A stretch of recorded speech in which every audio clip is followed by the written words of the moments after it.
Mohamed Mustagab is an Egyptian writer who was born in 1938 and died in 2006. His stories draw their inspiration largely from his hometown of Dayrut in Upper Egypt, whose people and ways he describes sometimes with horrified astonishment and sometimes with mordant humour, but always with love. This one, which is entitled Naked He Went His Way, describes an encounter between a dervish of the Rifa'iyya order, whose members are famed for their skill at charming snakes out of houses, and a group of villagers. Naked he went his way. The man's naked arm hung in the air in the entrance to the squalid house. People stared intently at every fissure and ant hole in the front wall in hope of seeing the expected serpentine movement. All eyes strained to examine the courses of the mud brick and the wood of the facade, the palm fronds of the ceiling, the cracks in the walls. My price is £1. He extended his thin, savage arm upward, as high as it could reach, till it almost touched the ceiling. Then he turned his head to face the people. My price is £1.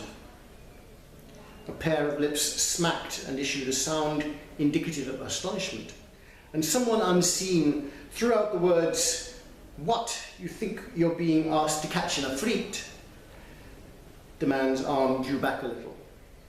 His eyes widened in their sockets, then closed. He lowered his arm so that it hung loose like a rope. 25 piastres is enough, paisano. A whole pound, and that's fair. Then he turned aside, picked up a piece of cloth, threw it into his basket, and tucked his stick under his arm, but everyone's hands stretched out to stop him leaving. A man known for his attendance at councils of reconciliation said, "Let us come to an understanding, Hajj." The man said nothing for a while. Then he blinked, threw his kit on the ground, and took off his shirt, revealing his thin body, brown as a palm trunk that has survived a fire. "Soccer, O Rifai!" He took a step into the house, then made a stroking motion with his hand in the darkness. Silence seeped and spread.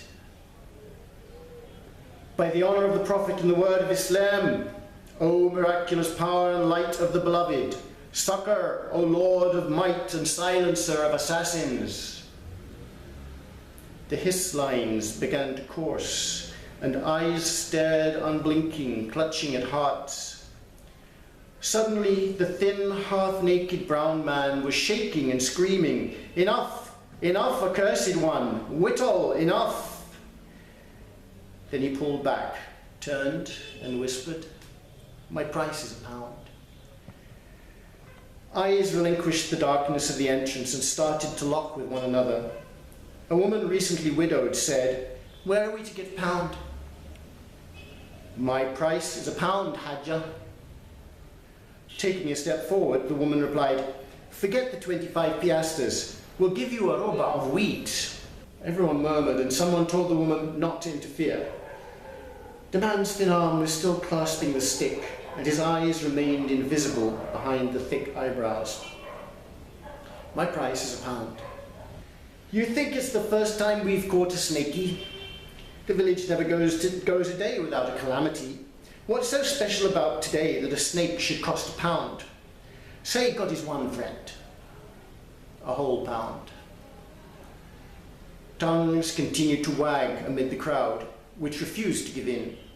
The brickmaker told how he'd woken up a few days ago and found a snake wrapped around his leg, and it hadn't scared him at all.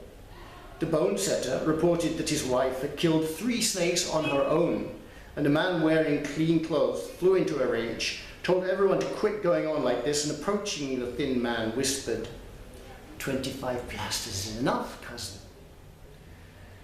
The half-naked man's fingers fiddled with his stick. He turned around once more and started walking slowly into the darkness of the house, his face to the roof. Succor, O Rifai, I abjure thee by the Prophet. Swallow thy poison and break thy tooth. I abjure thee by Al-Hussein. Rest and refrain. I abjure thee by him to whom creation stretched out its hand and then slumbered. Succor, O Rifai, succor, O Lord of might. The thin, sharp hissing diminished and became inaudible. Descend, Whitall, descend, accursed one, descend, thou who brings corruption to the milk and verdigris to the cooking pots. Assassin, descend. The hisses rained down like thorns, shaking their bodies, and the stranger drew back in alarm. Then he leapt forward a pace and trained his eyes on the low roof of the house. Once more he faced the people. My price is still £1. I swear by bread the man's a thief.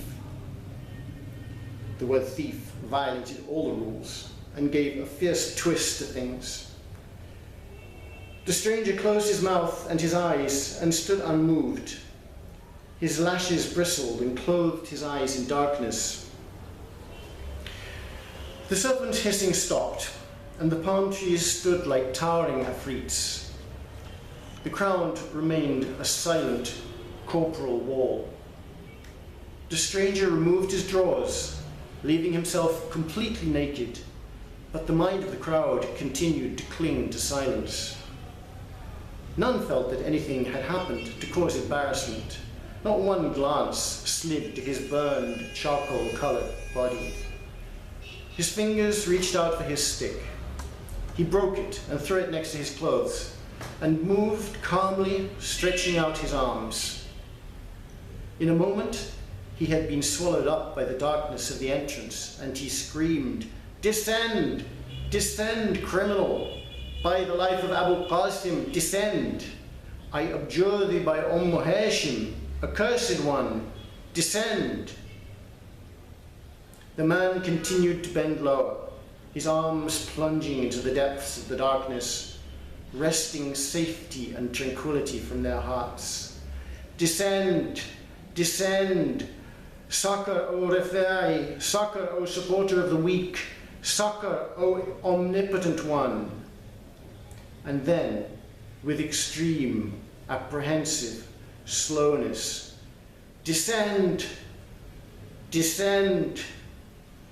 till that black, astounding coiling came twisting over the ground, emerging from sunken depths, its black hood held erect, jerking backward and returning, drawing after it the savage, serpentine body. I seek refuge with God. The serpent continued to sway, the naked man to make placatory gestures with his hand, bowing and pleading, while the hissing entered the skin, the palm trees, the animals, the crowd, the bones, the heart, the mind. Slowly the man withdrew, and on the threshold stood up straight. He looked at everyone and whispered, "Did you see him?" He picked up his broken stick, wound his clothes around it, and threw them into his basket, which he slung over his shoulder. He cast a short look at the crowd. Then, naked, he went his way.